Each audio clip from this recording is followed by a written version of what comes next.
So the Inflation Reduction Act has just been signed by President Biden, and one of that provision is billions of dollars going to beef up the IRS. Now, I do want to clarify one thing about the 87,000 agent thing, because I think there's a lot of misinformation out there. That's a real number. 87,000 is a real number. It's over, but it's not today.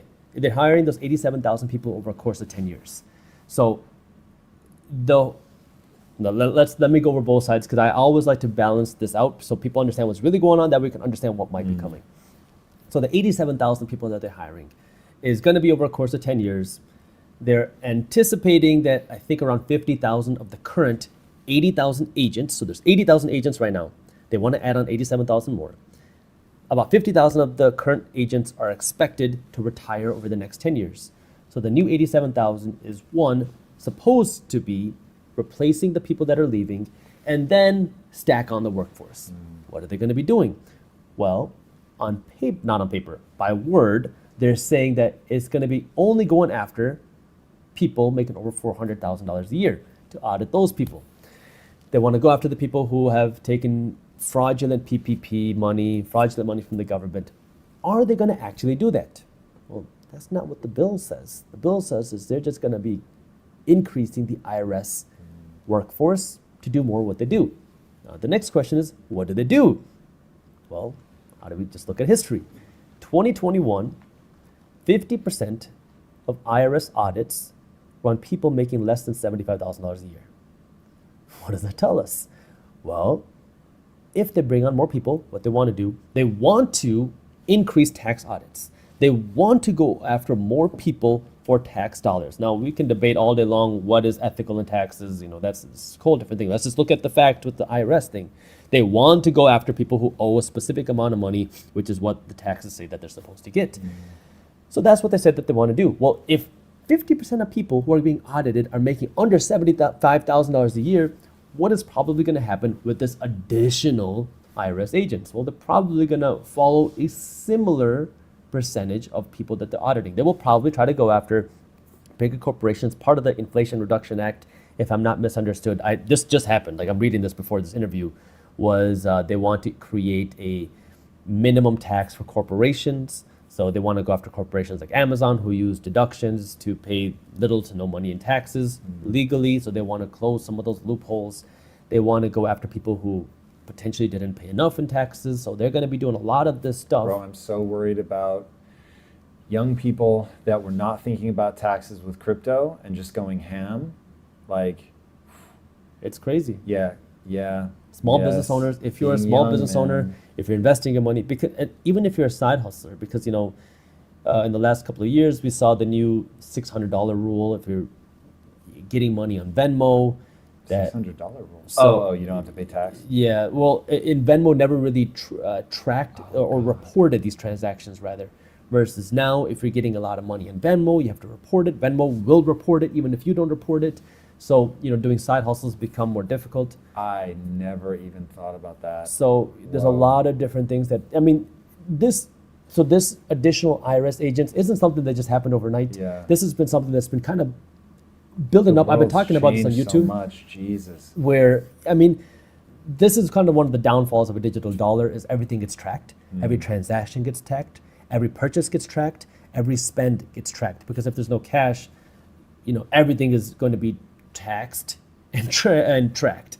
So that's one of the downfalls in that sense. And this is where, of course, I'm not saying break the law. I never advocate for that. You got to pay what your taxes say. You got to pay. Use a tax advisor to make sure you pay the least amount of money in taxes legally. Be tax efficient. There is a reason. Look, I'm not terribly tax efficient, I'll be honest, because I find that shit so boring. Yeah. I'd almost rather just pay more money. But being tax efficient makes a huge difference. But if I could just PSA for a minute, pay your taxes, please. Like, I'm begging you. The people get in trouble. Shout out to Mr. Beast. He gave that guy $1 million. Guy won $1 million. I forget what the hell why, but he won $1 million. And he actually took him to a tax advisor and recorded it they wouldn't let him show it on camera, but he was like, he walked through, here was the advice. First of all, you're going to have to pay, it's close to 50%. Yeah. Like, you're going to have to pay about $500,000 of your million. It's just gone, bro. Yeah. Taxed. Government got you. Yeah. But pay it. Pay it. Because if you go spend that $1 million and then realize that you owe you got $500,000 check. Dude, you have no path to that $500,000. Your ass is going to jail. Yep. You're either paying or going to jail. Exactly. That is some scary shit. Exactly. Pay your taxes. Pay it. Be tax efficient, but pay your taxes. Exactly. So I've become much more passionate about this over the last while. This? Taxes. Pay them or be tax efficient? Both. Well, I've always had an accountant, but I've had good accountants and I've had bad accountants.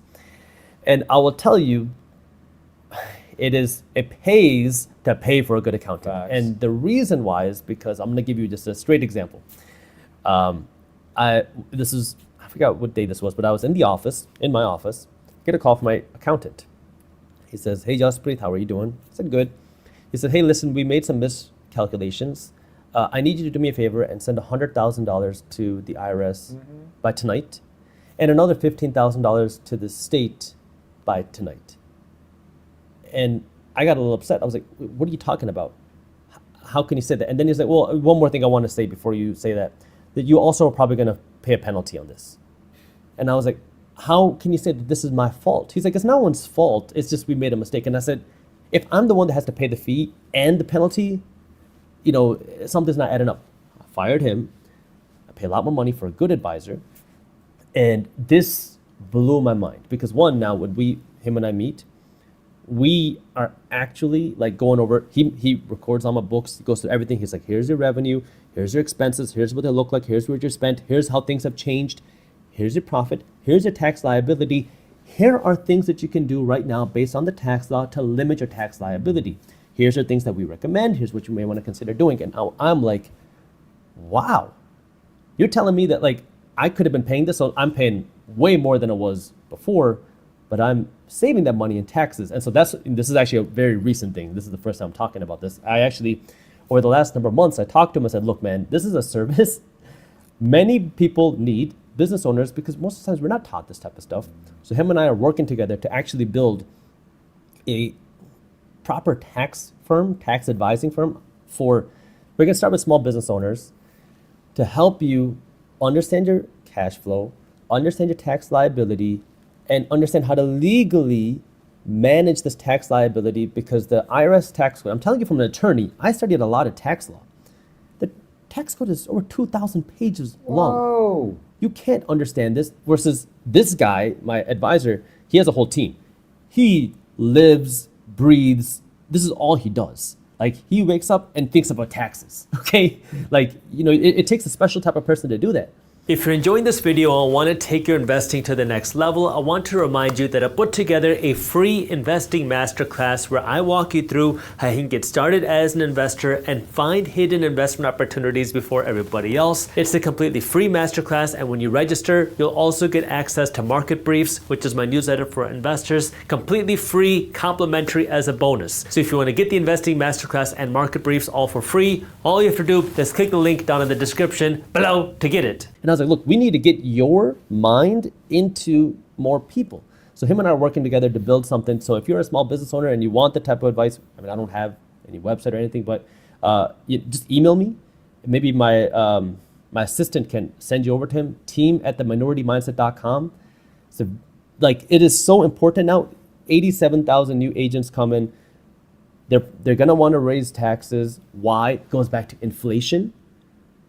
Inflation Reduction Act, kind of a funny name, a spending bill, spend more money to reduce inflation. The goal is that they're going to reduce costs more than what they spend. My concern, without getting political, which has been happening many times, is that the government is not efficient with their money. They think that they're going to spend X. What ends up happening is they end up spending 10X and get a return smaller than what they expected. So I hope that the Inflation Reduction Act will reduce inflation. My concern would be what happens if it increases inflation. And the United States government is facing almost $31 trillion of national debt. Oh, God. How do you pay that back? They need to make money. How does the government make money? They tax people. You earn money, you get taxed. Everything you do gets taxed. You spend money, you pay tax. You buy a home, you pay tax. You pay tax on your property taxes. You pay taxes when you sell an investment. I mean, you pay taxes everywhere. And if they want to pay down this national debt, they want to pay down some of this deficit, they're going to need more tax dollars because they keep increasing the amount of money that they're spending, right? So if you're spending this much money, but you're bringing in this much money, you have to make up this cost somehow, and a very rudimentary diagram. So before it was print money, print money, print money. That's what the Federal Reserve Bank did. That's how the Federal Reserve Bank has built up a $9 trillion balance sheet, meaning they spent $9 trillion that they didn't have to help fund the government spending. Well, now what are we doing? We're facing the price, which is super high inflation, some of the highest inflation that we've seen in decades. And now we can't keep printing money. So now what is the alternative? We need to get more tax dollars because that's how the government can get more money. So either they're going to go after back tax dollars and trying to raise taxes. They're already talking about raising the taxes on corporations. Will they raise taxes on people? We'll see. Time will tell. But this is the reality. This is where you want to have a good tax advisor. And you want to be filing your taxes. You want to be paying your taxes. And especially now you want to be prudent because you can bet that they're going to be trying to ramp up audits. The best way to fight an audit is to not get into an audit. It is honestly the best thing to do, whether you're a person or a small business owner. That means, one, filing your taxes. If you don't have a lot of money, like if you're making under $100,000 a year and you just work a job, don't pay $10,000 a year for a tax advisor. Use a free service online.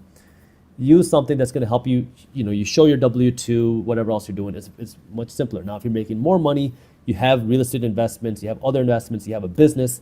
Now you want to pay and invest in a good tax advisor because they're going to help you document everything. They're going to help you understand everything. They're going to help you manage everything. And there's a huge night and day difference between a good tax advisor and a bad tax advisor. I can tell you this from personal experience. And so my goal with this will be to help bring good tax advisors to people who need it. But this is all about just understanding, because this is not going to slow down, this whole tax stuff. It is probably going to be increasing, not just because of who's in office, but because of our economic situation, where inflation is so high and our national debt is so high and Social Security is drying up at its current rate. Like, the government needs more tax dollars. And not trying to get too confusing because it gets one more layer bigger. It's like an onion, right? We keep peeling back layers. The government taxes you on your income and profits. Well, what happens when an economy is slowing down? Incomes go down, profits go down. So if they're taxing you based off of that, that would mean that they're generating less tax dollars per person or in total because now the economy is shrinking. Couple that with the issue of the high national debt, the high deficit. Now you start to really see the issues where, hey, we need more tax dollars. So now if you can't get it from a bigger economy, what's the next alternative? We need to charge more money in taxes. So this is the things that you want to be aware of, because unless our national debt and our deficit magically go away, this tax thing is going to be a bigger and bigger issue as time goes on.